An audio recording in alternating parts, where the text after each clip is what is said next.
Well, first off, I want to thank everyone for joining the New Hampshire Insurance Department today for our discussion on increases in long-term care insurance premiums.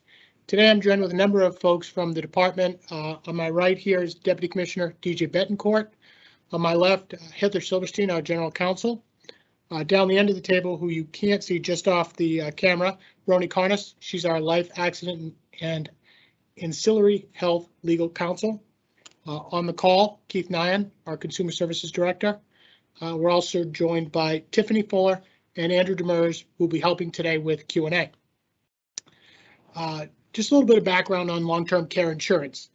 It's one way that individuals can pay for nursing home care, home health care, personal or adult daycare. These products were popular in the 80s and 90s, and there were a certain number of assumptions insurance companies made as they were pricing these products at those times.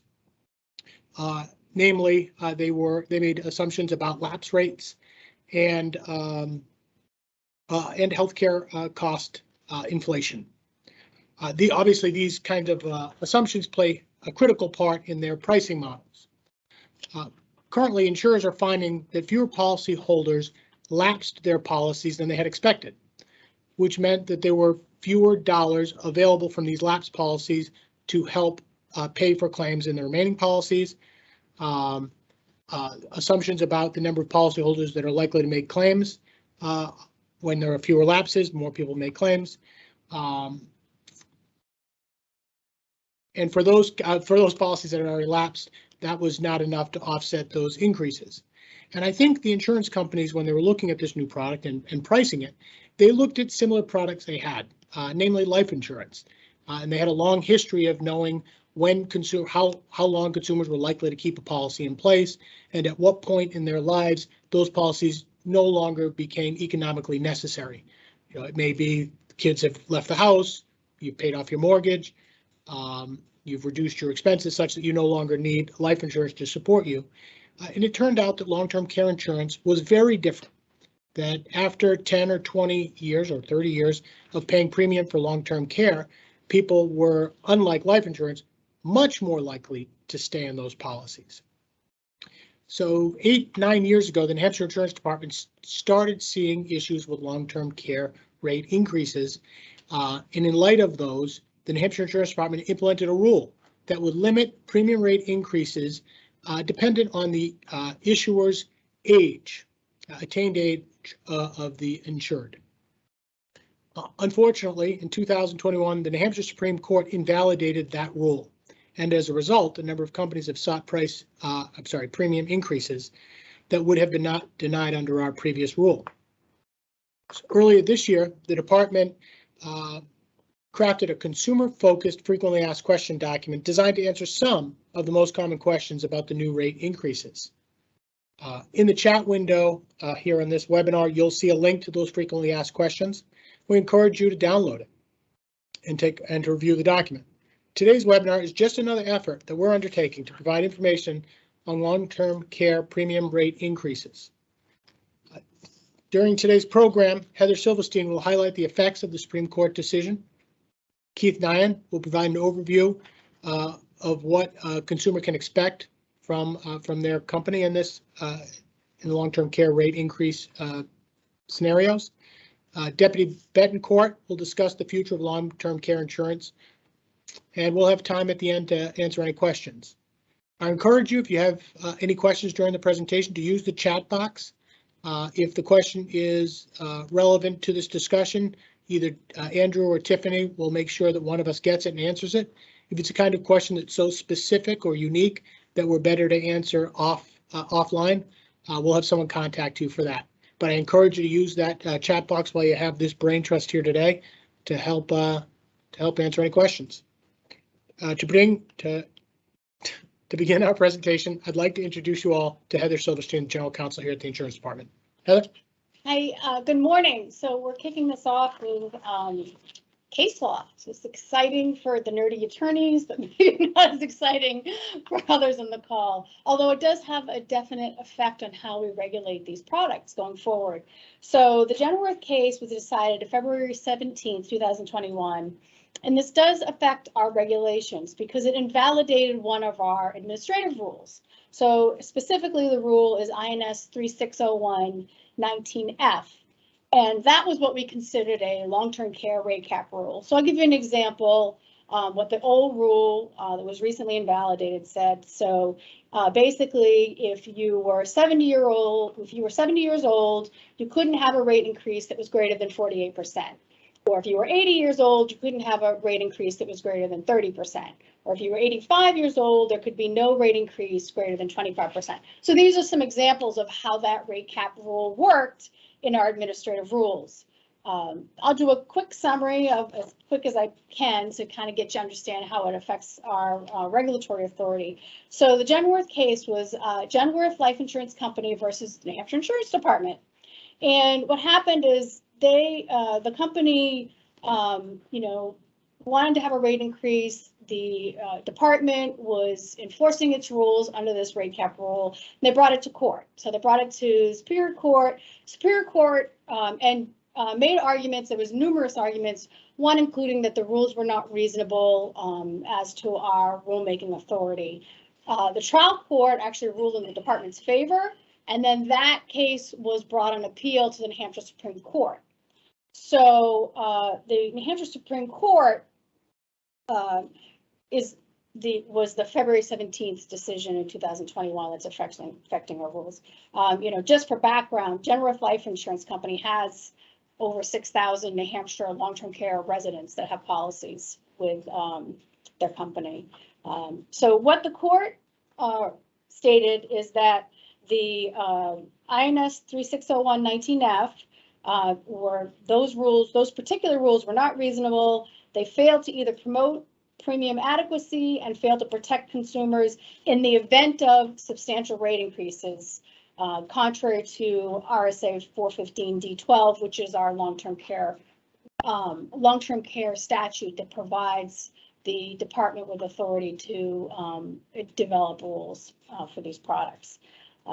So getting a little bit into the rules, just so you understand the court's decision, the rule says that the commissioner shall not approve any increase if the result would be to go over what's in the rate cap table. Okay, so that's what the rule said.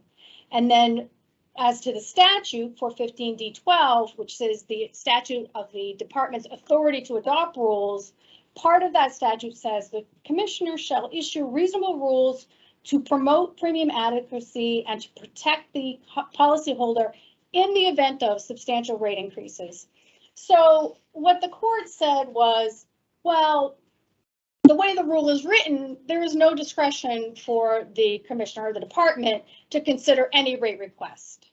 And in the way that rule is written, so that to us is not reasonable as to achieving premium adequacy, because it doesn't seem like anything that the company would submit that the commissioner could do anything about it as to how reasonable it would be for the rate increase.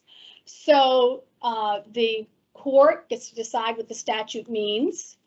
Our statute is not different than a lot of other statutes around the country because it's based off an any National Association of Insurance Commissioners and NAIC model law. So it's not that our statute is any different. However, our rule is different with regard to this particular rate cap rule.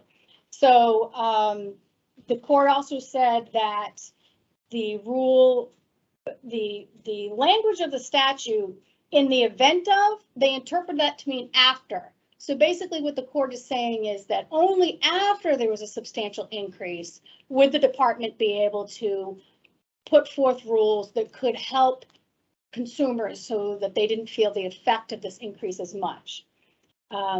So currently, we're actually in the process of amending our long-term care rules, including this particular rule, 3601-19. We're going to strike INS 3601-19F as we have to, and we have not been able to enforce that rule since February 17th, 2021. And then we're also making some other changes. And one of our other rules that we have in place, INS 3601-19D, goes to a point of how it affects consumers. So if there is a substantial rate increase, then you can't have more than 20% each year. So it's out over time. And so that's so that the rate increase every year is spread out. They can have 20% per year for, let's say, 10 years, but they couldn't have 40% in 1 year. So that is a way that we can still protect consumers consistent with this New Hampshire Supreme Court decision. And if you have any questions, let me know. But that's basically the case summary of Genworth and as to how it affects our long-term care rate rules and our regulatory authority under those rules. Wonderful. Thank you, Heather. We're now going to turn it over to Keith Nye, who's going to talk a little bit about the opportunities out there for consumers who are encountering these large rate increases. Thank you very much. First of all, I want to thank the commissioner and the deputy and Attorney Silverstein. I also recognize quite a few names of people who are participating in the call today, a couple of those being producers. And I want to thank you for being on the front line, because more times than not, the questions that consumers have are answered by producers. So whether you're a consumer or a producer, if you do have questions, please feel free to reach out. That being said, I'm going to attempt to share my screen here as we really talk about the issue. What does all this mean for consumers? First thing I want to do is, as I said, share my screen with regards to, let's see here.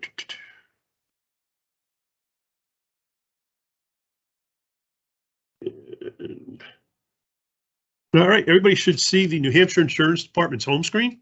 For those who are looking for the frequently asked questions document that was referenced by the commissioner, when you arrive at the New Hampshire Insurance Department's homepage, you can search over here on the left-hand side underneath for consumers. That document is located under the Senior Services Long-Term Care tab, and the document is located here under Long-Term Care, the Frequently Asked Questions document. That document, which you see here before you, is an excellent resource, again, for both consumers, policy owners, as well as the producer community. And one of the things that I wanted to draw your attention to is the last page of this document as I scroll down to it. Again, general information. It's a chart, the NHID approved long-term care rate increase chart, which essentially, what does this mean for consumers? As the commissioner alluded to, the rule that prevented many companies from increasing rates across large blocks of business has been removed. And here is a chart which I believe as of the end of January lists the rate increases that have been approved since the beginning of October of 21. Most notably, there are a couple of carriers here that you will see have a very large increase. Brighthouse, 18 years at 20%. And we also have another here, 5 years at 20%. I point that out primarily to draw attention to the fact that, as Attorney Silverstein had mentioned, one of the protections that remains in New Hampshire rules is that a company cannot increase rates more than 20% per year for the duration of while that larger rate increase is implemented. We do believe that is a very good financial planning tool for consumers, especially when one considers that he or she may need to access that long-term care policy within the next year. It allows for better planning as compared to, well, can I afford this for the next 18 years? Within that document, again, multiple FAQs. Our premium increase is legal. Yes, Attorney Silverstein did mention that. Are there any limits on rate increases? We quickly talked about the 20%. And there are a couple other things in here that are certainly worth reading. We talk about some non-forfeiture options, which I am going to cover here momentarily. But again, relative to that chart that we were just looking at, I wanted to point out that there are filing numbers here in this column, which are the filings that the companies had submitted to the department, which are the actual justification for the rate increases. And any consumer or producer can use that alphanumeric string And on the second last page, there's a link and directions on how you can go look at the actuarial documents submitted to the department for approval. Gives you a better understanding of why the company's requesting that rate increase. All right, shifting back to what does that mean for New Hampshire consumers? Recognizing that many long-term care consumers have already received and experienced a significant rate increase, it means many more are very likely to do so. Up next, I am attempting to share with you a copy of a typical consumer services letter that someone's going to receive when a rate increase has been approved. I've redacted the information relative to specific companies and individuals, but there are some key pieces here highlighted. Notice of premium rate increase up here in yellow. I don't know if you can see my cursor or not. In the middle, there's actually an explanation about why the rate increase is coming. In this particular case, demonstrates that claims, particularly at older ages, continue to last longer than expected, and there are more policy owners who are reaching the claim payment stage. This particular letter then does actually detail there are some options to minimize those premium increases. And what I also want to draw people's attention to here, and hopefully that the producer community finds this, informative and if not helpful when they're speaking to consumers, is the decision to request a premium rate increase has been made not by the insurance company, not by the insurance agent, nor by the New Hampshire Insurance Department, but by the insurance company. So consumers who have questions, really go into it with the understanding that this is not your agent's fault, this is not the insurance department's fault, but a need by the insurance company to increase those rates. And there you see that last blue comment on that page. Premium rates are not guaranteed and can be increased again in the future. This letter here does draw attention to a premium increase here, jumping from $3,700 to approximately $5,300. On the next page, we see an explanation of what the consumer can do to limit that increase. I want to make note that prior to this meeting starting today, I did a quick Google search to look at what the current daily cost of long-term care in the state of New Hampshire is, and that is approximately $340 per day. So what you see here is a couple different options. To minimize the premium increase, we are offering options to, first and foremost, reduce the daily benefit. And currently, this particular consumer's daily benefit is $494.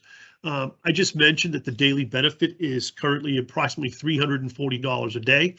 Many consumers who have had the benefit built into their long-term care contracts of a 5% or even a smaller escalation protection clause find themselves in an overinsured situation. Therefore, one of the options a consumer may wish to consider is reducing that daily benefit to that $346 amount, which would allow the consumer to keep the insurance premium at basically the same rate that he or she's experiencing today for the lifetime. So that's a relatively, potentially a relatively minor benefit change. There's also reducing the benefit period from a lifetime benefit to a 4-year benefit. That would also maintain the current benefit at $494. In that case, the premium would go down. And then lastly, this particular company is offering a benefit of reducing the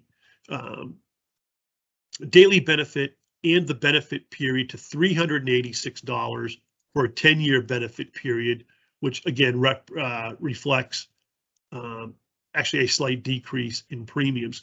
So the most typical options that consumers will be faced with or will have options to consider are reducing the daily benefit, reducing the benefit period, or in some cases, both.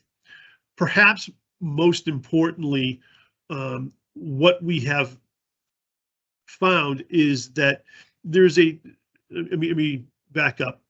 New Hampshire ruled, and this is referenced in the FAQ document that we mentioned earlier, there's a link to a chart that if a consumer I'm sorry, there's a link to one of the New Hampshire Insurance Department rules, which says if a consumer is receiving a premium increase in the aggregate that exceeds typically 200% or more, depending upon the person's issue age, the consumer will have the option of exercising a non-forfeiture option in that contract. Most consumers who find themselves having paid into a contract with the fear of not being able to afford it, who find themselves in this situation, essentially can lock in a guaranteed policy. Scrolling over to the next page of this sample consumer communication, in blue here, alternative options. Again, we have the non-forfeiture benefit. This consumer has paid $56,765 thereabouts into the contract. What the non-forfeiture option allows a consumer to do is no longer pay any more premiums. In every premium dollar that's been paid into that policy since inception, that consumer essentially has you can think of it almost as a bank account, if you will, to draw against for long-term care costs in the future. But really the most significant part of this, it's a paid up benefit. No more premiums have to be paid, and the consumer doesn't find him or herself in a situation that paid into something for, in some cases 2 decades without any benefit of that contract. That's a very quick overview of what consumers can expect. What I would try to drive home here is consumers who will receive rate increases will receive a letter from the company or from their companies outlining what those options are.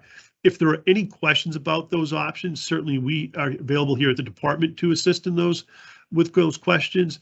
But first choice should be contacting the consumer should contact his or her producer, and certainly the insurance company would have additional information.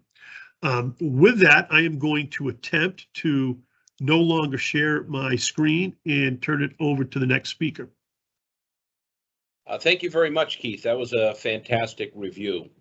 So I'm going to talk a little bit this morning about what the future of the long-term care market looks like. And so as the commissioner mentioned earlier, we got to our current environment through a combination of low lapse rates, incorrect morbidity and mortality assumptions, and the impact of declining interest rate options on investment portfolios, along with the offer of rich and in some cases unlimited benefits that came together to create a crisis that was really decades in the making.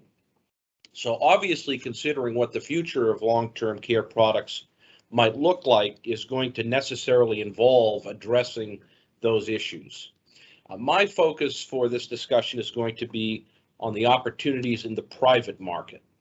I would note that there are some states considering government-run programs, the basis of which would be that the state would either create a new tax or divert revenue from a current tax to create a long-term care pool that citizens would then draw from.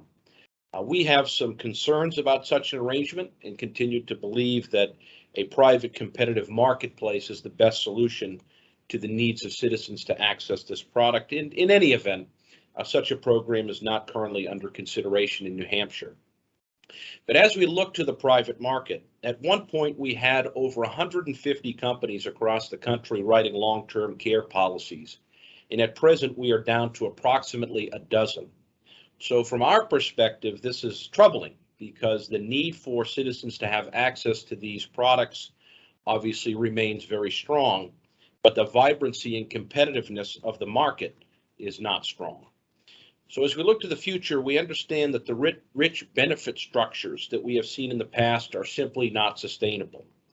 And this is especially so when you consider a statistic that I saw recently that you have 10,000 baby boomers who are turning 65 years old every day. And that is expected to continue over the next 8 years or so. And we obviously know that continuing rises in the cost of health care remains very prevalent. So annual re-rating is something that some companies and our colleagues at the National Association of Insurance Commissioners are discussing. An overall right sizing of the benefits with a range of options from both a benefits and premium perspective to allow people to access products that they can afford, but at a benefit structure that is meaningful to them. And I think that Keith covered some of the options that are currently being offered, but I think those options could very well start to look like what the future of these products might look like. Another issue under discussion is wellness incentives. That's another component. Finding ways for the long-term care industry to invest in ways that help people live in their homes longer, better, and safer, that ultimately allow policyholders to live healthier lives, but also delays the need for them to go on claim. But ultimately, this will also allow the claims for companies to be more tapered rather than crashing down all at once, which we've seen under the current environment. From a regulator's perspective, obviously bringing better solvency controls to these products is in order. And there are opportunities potentially federally. Congress perhaps, and there has been some discussion around this, could consider what opportunities and flexibilities they would allow for tax treatment of retirement savings, and what those savings could be used for by citizens on a pre-tax basis that might allow or incentivize them to put savings away for long-term care policies. So ultimately, what does success look like long-term for this market? Well, for us, success looks like carriers coming back into the market, offering a variety of products that provide consumers with the care that they need at price points that they can afford. And here at the New Hampshire Insurance Department, that's the goal that we are going to continue to work towards and focus on, whether it's with our policymakers or our colleagues at the National Association of Insurance Commissioners. But as always, we are here to be a resource to consumers in the industry alike, not only getting through the current environment, but also fostering hopefully a bright future for these products going forward. So thank you very much. I think at this point, we're going to take a look at some of the questions that have come in. So I think first of Hal's questions was answered, which was how did Brighthouse have a filing when they didn't sell long-term care? And that's an assumption of one of MetLife's blocks. The second is whether some companies, and he referenced MetLife in at least one case, promising not to seek an increase for 7 years. We've seen a number of different promises from companies regarding rate approvals and their intention to lock those in for a period.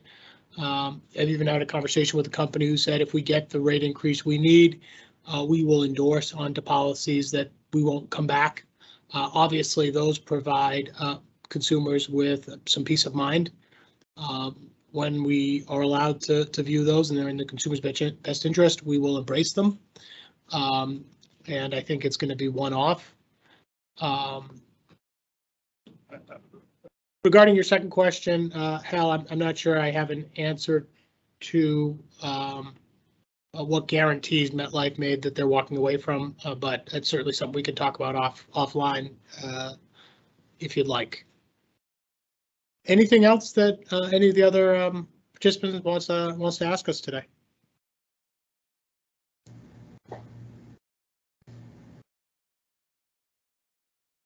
Just give you another minute to type if you're typing. Otherwise, I'm going to let you all go to lunch 27 minutes early. I will add that we had the public hearing for long-term care rules and at the department. So we had that part of the hearing. Written comments are open until the 24th, March 24th. And then once we receive any comments, we'll go forward to jail car for our rules. So that's where our rules stand at this point. Thanks, Heather. Oh, great question, Senator Daniels. And I think ultimately those, kind of the advice you might give an insured regarding options available to them, they're so specific, depending on the kind of financial strength of a potential insured or their now current needs, whether or not they reduce benefits, whether or not they reduce the length of their coverage period, or even take a paid up. We've had consumers call our consumer division, where every different option was the best available option to them. And I think part of the reason we're trying to get this information out to you in the industry is so that you're prepared to help your customers figure that out, what's right for each of them. Because I think there is no one-size-fits-all solution to this situation we're in. And if you could, Commissioner, just go back and read Senator Daniels' question. I'm sorry. That's okay. It's now slid up a little bit here, so give me a second. Senator Daniels asked, why would you not recommend that a client reduce the inflation factor to lower the premium? And so I was agreeing with him that I think that is a viable option, especially in those cases where there's been a compounding increase in the benefit amount that well exceeds the average daily cost of care. That is certainly in those cases when you're looking at a $500 a day benefit amount where the average cost of care is something like $340. That is the easiest and probably the less painful option. That's also in our rules. That's been our rules for a long time. And in other states, it's also allowed that you can change your, lower your benefit amount if you want to reduce the rate as well. So Wendy asked the question, does the department have a list of carriers currently selling long-term care insurance? We do. It can be found in our FAQ document that we have referenced a couple times during the program today, and that is in the chat box.